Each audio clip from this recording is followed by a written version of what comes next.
Have you ever created an amazing AI character only to generate the next scene and suddenly realize that he looks like a completely different person? The face changes, the hairstyle changes, the clothes change, and sometimes the entire character looks completely different. But what if I told you that you can actually create one character and use that same character across multiple AI-generated videos with Kling AI? Well, that's exactly what we're going to do in this video. And trust me, by the end of this tutorial, you'll have a complete workflow for creating consistent AI characters and using them across different scenes. We're going to create the character, prepare the reference image, bring it into Kling AI, generate our first video, and then put that exact same character into completely different situations. So let's get started. First, let's understand what we're actually trying to achieve here. Imagine we create one character, and in the first scene, he's walking through a futuristic city. Then, in the second scene, he's sitting inside a room. And in the third scene, he's standing outside in the rain. The locations can change, the camera angles can change, the lighting can change, and even the action can change. But the character should still feel like the exact same person. That means we want to keep important things like the face, hairstyle, clothing, body appearance,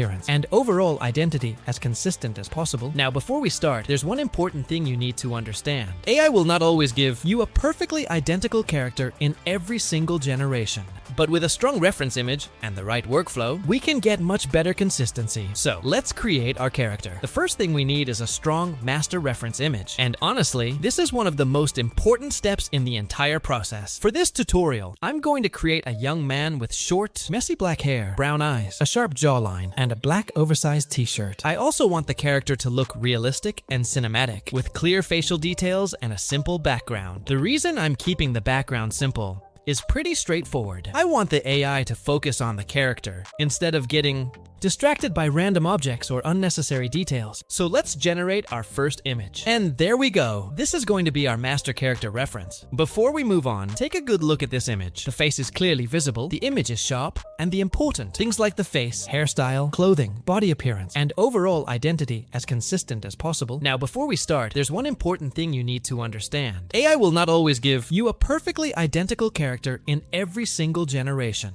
But with a strong reference image and the right workflow, we can get much better consistency. So let's create our character. The first thing we need is a strong master reference image. And honestly, this is one of the most important steps in the entire process. For this tutorial, I'm going to create a young man with short, messy black hair, brown eyes, a sharp jawline, and a black oversized t-shirt. I also want the character to look realistic and cinematic, with clear facial details and a simple background. The reason I'm keeping the background simple is pretty straightforward. I want the AI to focus on the character instead of getting distracted by random objects or unnecessary details. So let's generate our first image. And there we go. This is going to be our master character reference. Before we move on, take a good look at this image. The face is clearly visible, the image is sharp, and the important features of the character are easy to understand. This is exactly what we want. I also recommend deciding your character's main features before you start creating multiple scenes. Think about the hairstyle, hair color, eye color, clothing, accessories, age, and overall appearance. And once you decide these things, try not to randomly change them in every new prompt. Because remember, we're trying to tell the AI this is the same character. Now let's take this character into Kling AI, and this is where things start getting really interesting. Inside Kling AI, we're going to use our character reference as the visual foundation. For our video generation, I'm going to upload the character reference that we just created. Now, here's the important part. Instead of asking Kling AI to create a completely new person, we're going to tell it what we want our same character to do. That small difference can make a huge impact on your workflow. For our first scene, let's say I want the character to walk through a futuristic city at sunset. So instead of completely redesigning the character, I'm going to focus my prompt on the action, environment, camera movement, and lighting. My prompt is going to be something like this. The same character from the reference image is walking slowly through a futuristic city street at sunset, keeping his facial features, hairstyle, clothing, and overall appearance consistent with the reference image, cinematic camera movement, realistic lighting, natural body motion, highly detailed environment. Now let's generate it. And here is our first result. Pretty cool, right? We've taken our character from a simple reference image and turned him into a moving cinematic scene. But now, let's make things a little more challenging. We're going to take the exact same character and put him into a completely different environment. This time, I want him standing inside a dark, modern room next to a desk. And notice what I'm not doing here. I'm not creating a completely new character. I'm still using the exact exact same reference image. The only things I'm changing are the environment, the action, the camera, and the lighting. So my prompt can be something like this. The same character from the reference image is standing beside a modern desk inside a dark cinematic room, keeping the exact same facial identity, hairstyle, black oversized t-shirt, and overall appearance. He slowly turns toward the window. Realistic body movement, cinematic lighting, medium camera shot. Let's generate it. And there's our second scene. The environment is completely different, but the character still feels like the same person. Now let's push this even further. What if we want the same character standing outside on a rainy night? Easy. We're still going to use the same character reference. Our prompt can be something like this. The same character from the reference image is standing on a rainy city street at night, keeping his facial features, hairstyle, clothing, and overall identity consistent with the reference. Cinematic rain, realistic reflections, dramatic lighting, slow camera push-in. And now let's generate it. Okay, look at that. We've now taken the same character from a futuristic city to a dark room and then to a completely different outdoor environment. And this is where the workflow gets really powerful, because now you can start using this same character to build an actual story. But before we do that, let me give you a few important tips that can make your character consistency even better. The first tip is simple. Protect your master reference. Once you have a strong character image that you really like,